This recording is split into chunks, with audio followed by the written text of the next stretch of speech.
નમસ્તે બાળકો. અગાઉના વિડીયોમાં આપણે વાસણોની ક્ષમતાને લીટર એલમાં કઈ રીતે માપી શકીએ છીએ તેના વિશે શીખ્યા. આ વિડીયોમાં આપણે કેટલાક રસપ્રદ ઉદાહરણો દ્વારા તેના વિશે વધુ જાણીશું. બન્ની અને ભોલો શાળાએ જાય છે અને બંને અચાનક લડવા લાગ્યા. તેમાંથી કોણ વધારે હોશિયાર છે?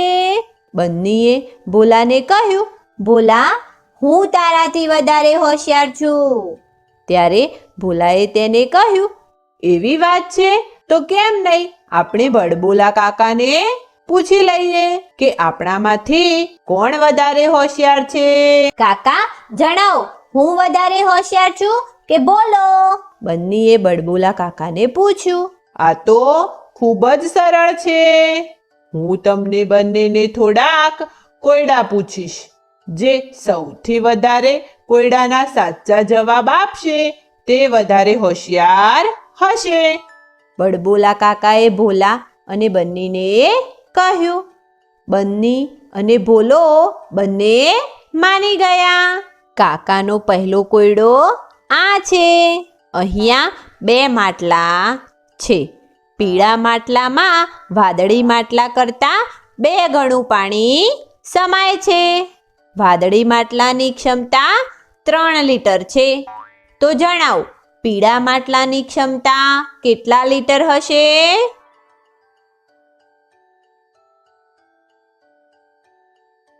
બન્ની અને ભોલો પોતપોતાના મનમાં ગણતરી કરવા લાગ્યા.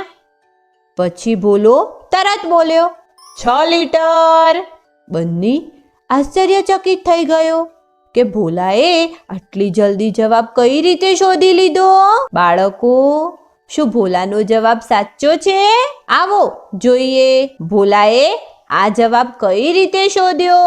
આપણે એ જાણીએ છીએ કે વાદળી માટલાની ક્ષમતા 3 લીટર છે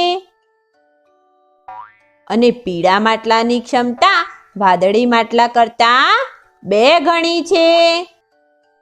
આ રીતે પીળા માટલાની ક્ષમતા હશે 2 ગુણ્યા 3, 6 લીટર. ભોલાનો જવાબ એકદમ સાચો છે. તારો જવાબ બિલકુલ સાચો છે ભોલા. હવે જોઈએ આગળના કોયડાનો જવાબ કોણ આપે છે. જો ચંદા પાસે એક 2 લીટર ક્ષમતાની ડોલ છે અને તે તેને ગોલુની ડોલ ભરવા માટે 5 વખત ઉપયોગ કરે છે. તો જણાવો, ગોલુની ડોલની ક્ષમતા કેટલા લીટર હશે?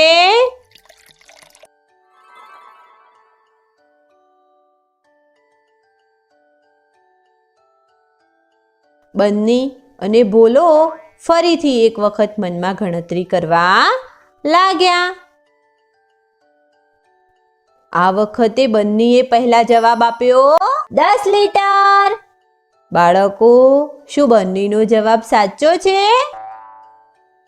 ચંદાના ડોલની ક્ષમતા 2 લીટર છે અને ગોલુની ડોલ આખી ભરવા માટે ચંદા પોતાની ડોલને 5 વખત આખી ભરે છે.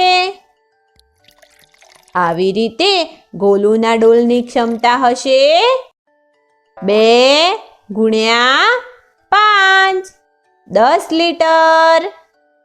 બન્નીનો જવાબ બિલકુલ સાચો છે.